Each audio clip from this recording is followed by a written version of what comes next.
Hi guys, this is Chris with The Lazy House, and today I'm going to be reviewing a laminator that I picked up online through Amazon for not too much. It was about 80 bucks. Purpose of me getting this laminator was just so I can go ahead and laminate some of the documents that I give out to some of my clients and make sure that they do have quite a bit of longevity before I have to either reprint them or get new documents. The model that I picked up is going to be from Scotch. What I do like about this model is that it's just simply small in size. If you take a look at the box, it's not that big, but it allows you to laminate a full sheet of paper. The model that I'm reviewing today is going to be the TL901 from Scotch. With this laminator, it's pretty much just your standard heat laminator. It's got two heat settings, so you can go ahead and adjust between high and low. What that means is if you're laminating anything, I think above 3 or above 5 millimeters, you need the high setting. If you're smaller than 3 millimeters, you can use the low setting. It does have a jam resistance levers. What that means is basically there's two spring plates that hold the paper together to prevent it from basically getting jammed in there, rather than traditional laminators where they shove two rolls of paper together, fuse it, and then shove it out in the final product. This you just simply put in the sleeve and it melts the sleeve together.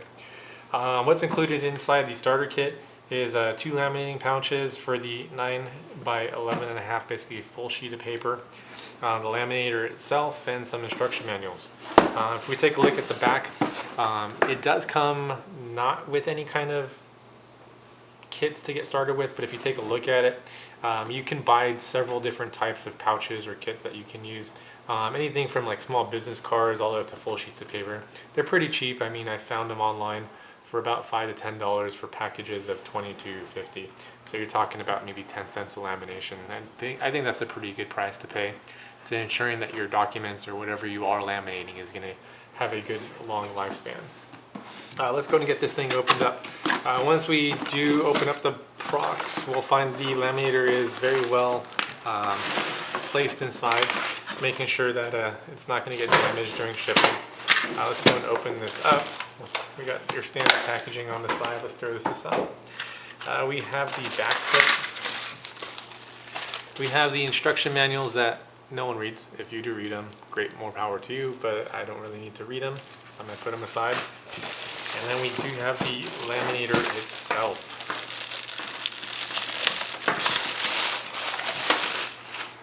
A very low power usage. I'm reading the back of this.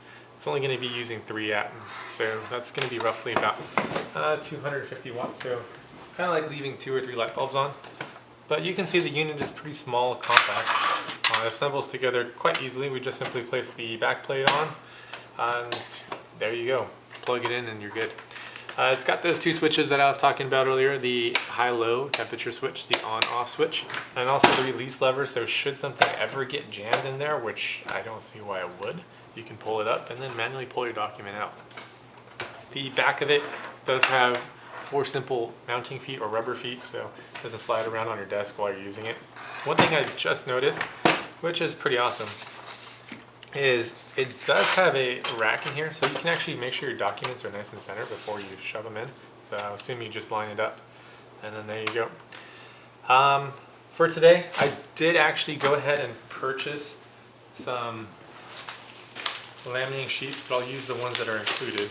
And what I'm going to be laminating for you is my parking pass, so my visitor parking for where I live. So if you happen to recognize it, try to keep it a secret between us, but let's go ahead and give it a try. I'm going to go ahead and plug it in, and we'll see how long it takes to start up. I'm going to turn on the unit. As you can see, the unit is powering up. It's making a very low humming noise, but let's go and wait for the ready light to come on. While that's working, I'm going to roll on over and then get my parking permit.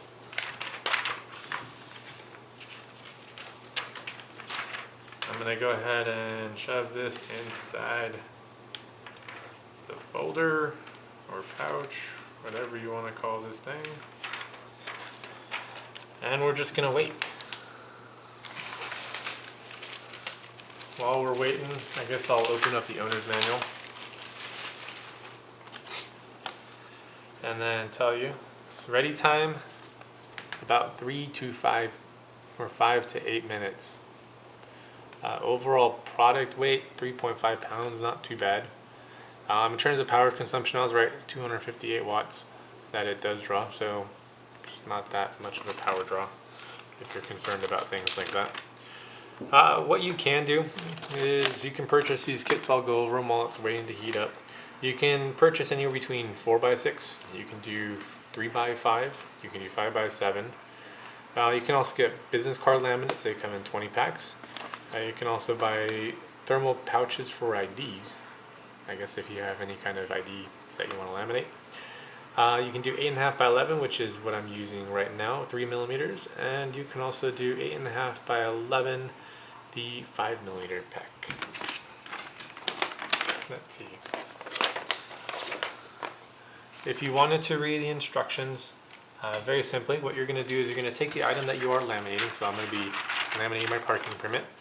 You would place it towards the end, and then just make sure that it's nice and centered between both sides. You have adequate space, and also you do have it centered in the middle of your parking permit. If your document does happen to exceed out of the end, then don't laminate it, because obviously you have the wrong size lamination paper. For general instructions, using anywhere between no thickness to 3mm, it says keep it on low. If it's larger than 5mm, then obviously set it on the high temperature. And that's all she wrote. We're just going to go and wait for this thing to get ready. So if you want to fast forward, I guess you can fast forward. But guys, if you have any kind of questions, I know some of my reviews could be a little bit more in-depth, or if you say, hey look, I like to have this product reviewed, please feel free to leave a comment below. I do read my comments, and I do try my best to get back to you guys as an audience. And if there's anything that I feel, or you guys feel, that I could do better, don't be afraid to send me a message, and I'll definitely take that into consideration. If there are any products out there which you would like me to go ahead and review, or you're just kind of questioning, hey look, should I buy this or should I buy that, or you just have any kind of general questions about home repairs or home renovations or anything out there, let me know. I'll definitely do my best to answer those questions for you. I'm going to do something just so you can see how a laminator works if you've never actually used one. Let me find my scissors really quick. The top half of the pouch, obviously, I'm not going to need because my document is too big. So what I'm going to do is I'm going to go ahead and cut it off for you. And I'm going to show you the difference between laminating a document well and not laminating a document well, because believe me, there are many ways to mess up. I'm going to take one of my business cards. So this is where I do work professionally. I'm going to go ahead and place it into the laminating pouch. As said, so.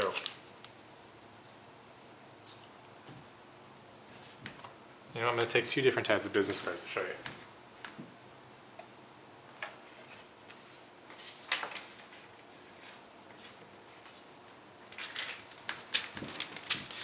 There you go. Let me cut out my company logo so they don't blame me.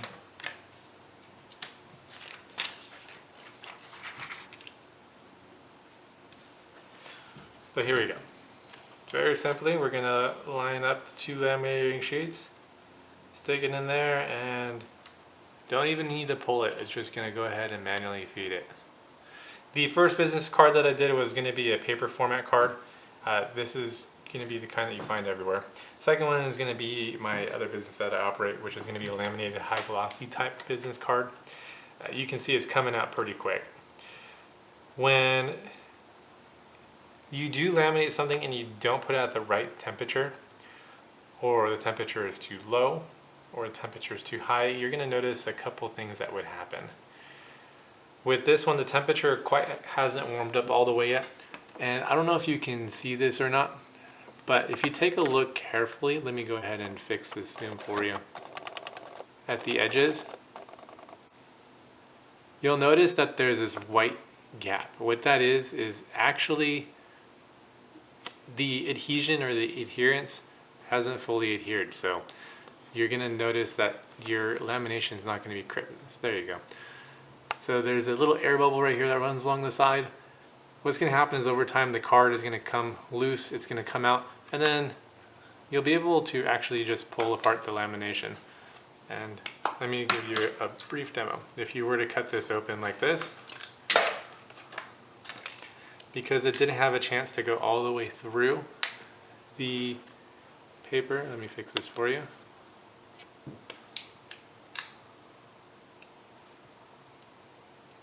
You could actually pull it apart like this. And that's not what you want. This is just going to be simulating a couple of years of wear. Not even a couple of years, maybe like a month or two in my situation. And then that's just completely pointless waste of money. When you have paper cards are going to be actually doing it a little bit better because paper does adhere. But if you were to speed up the aging process, you'll notice that once more again it's going to fall apart. That's not good. Just because I've never done this before, I'm going to run it through again and see what happens and show you what happens if you over laminate something. What we should notice is that the card's going to start being wrinkled. It's going to lose some of its integrity, and it just is not going to be an overall nice looking laminated product. The release button, let's see if that works. If we pull it up, we'll notice that the card stops coming out of the machine.